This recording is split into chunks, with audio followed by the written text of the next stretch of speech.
Hello and welcome to the very last lesson in our Praying Through It Bible Study series. This is lesson number 14. And with this lesson, we will wrap up this 2-week study on prayer. But I do have a couple of things that I want to talk about for the next few minutes before we conclude. And number one, we're going to look at another prayer of the Bible. And then secondly, we're going to look at a few thoughts on how we can learn to love prayer. And so don't forget to click the link below this video if you would like to pull up the worksheet that follows along with this lesson. And we're going to be starting in Luke chapter 22.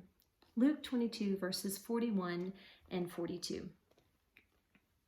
And he was withdrawn from them about a stone's throw, and he knelt down and prayed, saying, Father, if it is your will, take this cup away from me.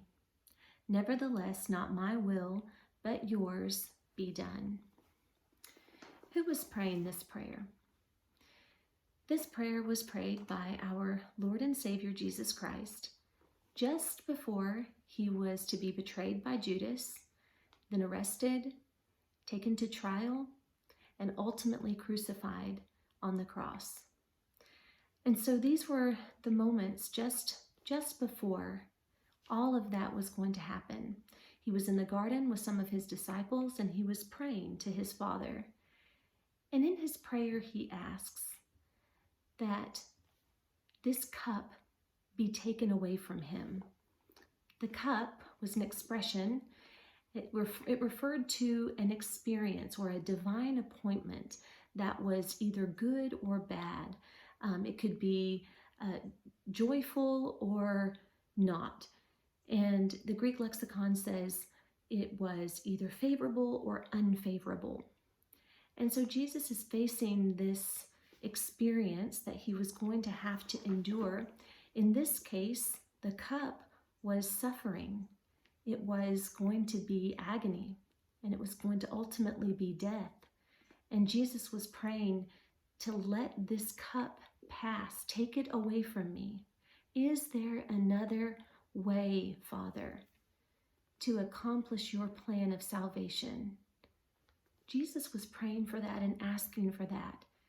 In the account that's given in Matthew of this same event, Jesus asked 3 times for God to take that cup away. Let this cup pass. That was the human side of Jesus, not wanting to endure that agony, not wanting to endure that humiliation, that pain, that horrific death on the cross. But he says, but not my will, not what I want, God, but let what you want, what is according to your plan, let that be done. Not my will, but yours. What was God's answer to that prayer? His answer was, I can't take this cup away from you. There is no other way. This is how my eternal purpose is going to be accomplished. This is how salvation is going to be offered to mankind. It's the only way. It takes a perfect sacrifice.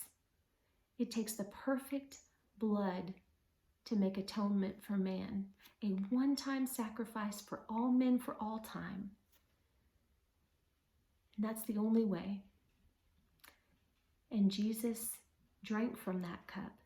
He went through the suffering. He went through the horrible death on the cross so that mankind could have redemption and salvation. He prayed for God's will to be done, and that is such a good lesson for us, such a good example for us. Look at what 1 John chapter 5, verse 14 says. 1 John 5:14 says, Now this is the confidence that we have in him, that if we ask anything according to his will, he hears us. When we ask according to God's will, he hears us. That's us in our prayers saying, it's not what we want. Lord, it's what you want in my life. Accomplish your desires, your purpose for me. Help me to live according to your word, your ways, your instruction. That's what it means to pray for God's will. It's wanting His desires for you to be accomplished in your life. And when you pray for that, He hears you, and we can be confident of that. And ultimately, God will be glorified through that. And so of all the things that we've looked at, all these different purposes that we can find through prayer, all these reasons to pray that we've looked at, perhaps this is the one that is kind of all-encompassing, to pray for God's will to be done in your life. Not that the others aren't important. Those are all things that we should pray for. And in just a second, we're going to look at them all and list them all out, the ones that we've looked at in this video series. But overall, our prayer should always be, not my will, but yours be done, God. So let's take a minute to look back over the prayers that we have been talking about for the last couple of weeks, and let's organize them by the person who was praying and what the purpose of the prayer was. What were they praying for? And let's make a list so it's all right here in one place, and it'll just be a good little reference tool for you. If you have the worksheet pulled up, I have made a table for you, and you can just fill in what each prayer was for. If you're not using the worksheet, that's okay. You can just make a list of the person praying, and then next to that, put what they were praying for. All right, so on the table or on your list, number 1, we looked at the prayer of Hannah. Hers was a prayer for a time of waiting. Hannah, her prayer was for a time of waiting. Then we looked at Samson. Samson's prayer was for strength in a specific moment. Strength in a specific moment. I called it a prayer for Stan, the strength to act now. Then we looked at David, one of his prayers, and the prayer that we looked at was a prayer for giving thanks. It was all about thanksgiving. Then we looked at a prayer of Daniel's, and his prayer was for confession. It was to confess the sins of Israel, to ask for forgiveness. Then we looked at one of Paul's prayers in Ephesians chapter 3. And it was a prayer that was specifically for other people. It was for the good of others, specifically for Christians. It was for other people, specifically Christians. And then there was the prayer of Mary, and hers was a prayer for praise. She prayed a prayer of praise for being the one to be chosen to carry Jesus Christ, the Messiah. Then there was the prayer of Jehoshaphat. This is number 7, the prayer of Jehoshaphat. He prayed for help and guidance when he didn't know what to do. It was a prayer for help and guidance when he didn't know what to do. Then there was the prayer of Peter and John and some of the other early Christians, and their prayer was for boldness in telling people about Jesus, boldness in spreading the gospel. Then there was the prayer of Moses. This is number 9, a prayer by Moses where he was expressing feelings of anger and frustration.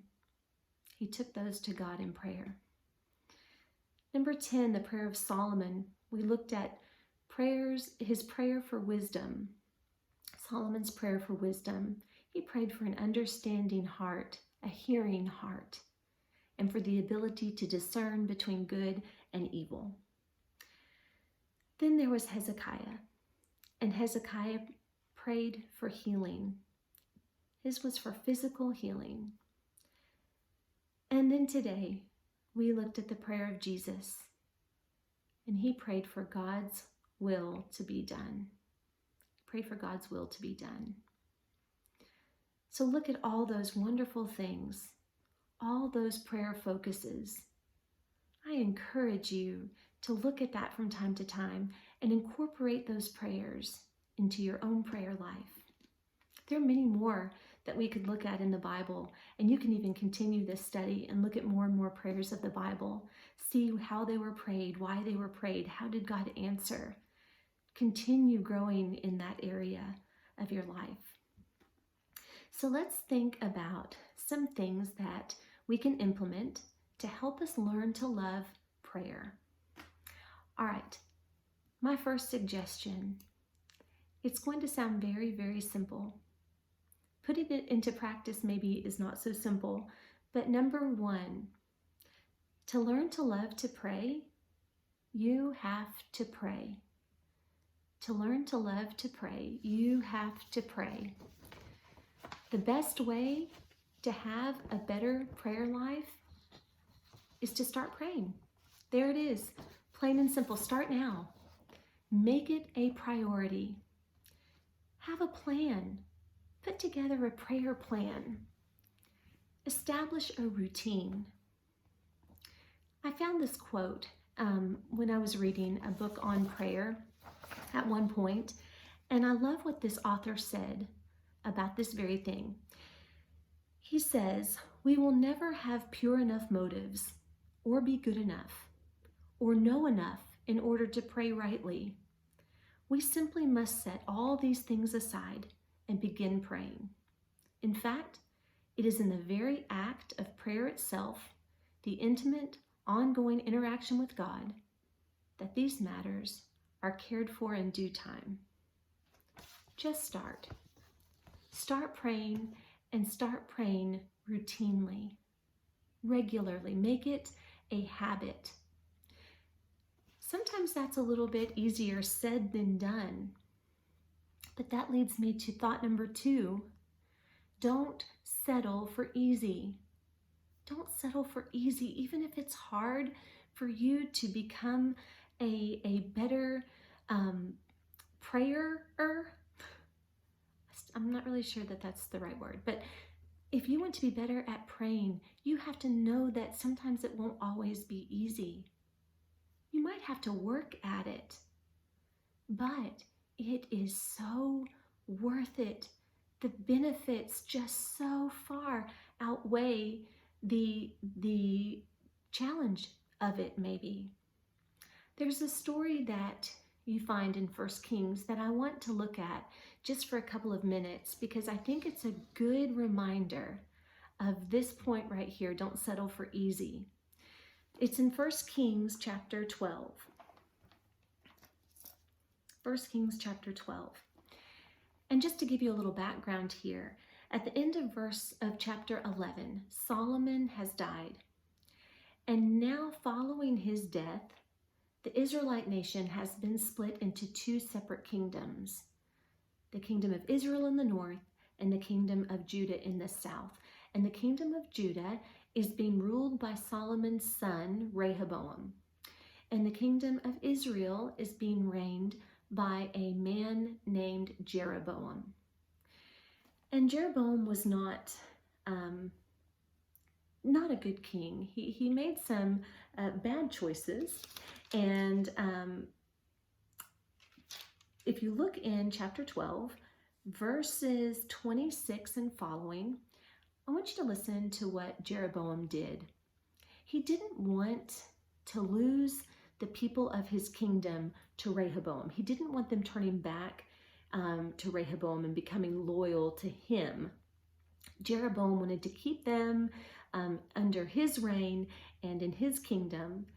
And so he did some things to kind of help make that happen. In verse 26 of chapter 12 in 1 Kings, it says, "And Jeroboam said in his heart, 'Now the kingdom may return to the house of David.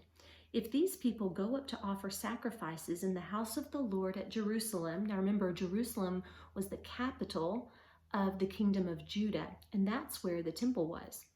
So he says, "If these people go up to offer sacrifices in the house of the Lord at Jerusalem, then the heart of this people will turn back to their lord Rehoboam, king of Judah, and they will kill me and go back to Rehoboam, king of Judah."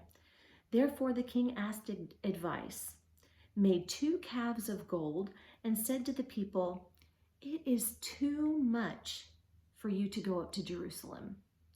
Here are your gods, O Israel, which brought you up from the land of Egypt. And he set one in Bethel and the other he put in Dan. Now this thing became a sin, for the people went to worship before the one as far as Dan. And verse 31 and 32 and 33 go on and explain how Jeroboam made priests from men who were not of the tribe of Levi. He ordained feasts that had not been ordained by God. He was turning the people away from following after the commandments of God. He was turning them to idolatry. But what I look at in this context is specifically in verse 28. He tells the people of his kingdom, it is too much for you to go up to Jerusalem. That's too hard. It's too far. He said, look, I'm going to make you gods, which he made out of golden calves. He made golden calves, and he said, these are the gods for you to worship. And he put one in Bethel and he put one in Dan. And he said, now these are the gods who brought you out of Egypt. He turned them away from going to worship in the house of God by giving them something that was easier, something to settle for. Don't let that happen to you. Choose the journey that is going to take you to God's dwelling place. Don't settle for the calf in Bethel and the calf in Dan. Don't settle for that. When you go to God in prayer, you are approaching him at his throne. You are bringing yourself into the presence of God. Don't settle for anything less. Don't settle for less than that. Don't settle for easy. Do what brings you into God's presence. And that leads me to the next point. Take God's presence with you everywhere.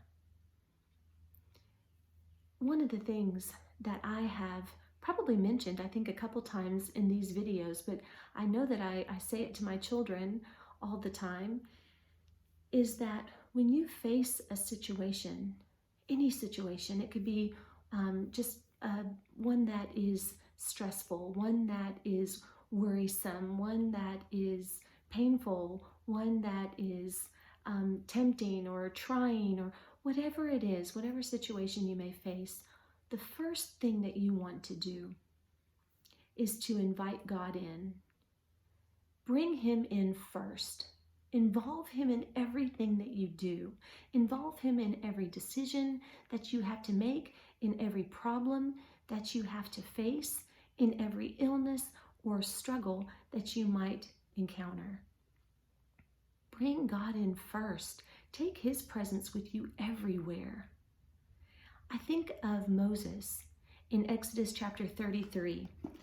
Exodus 33 verse 15.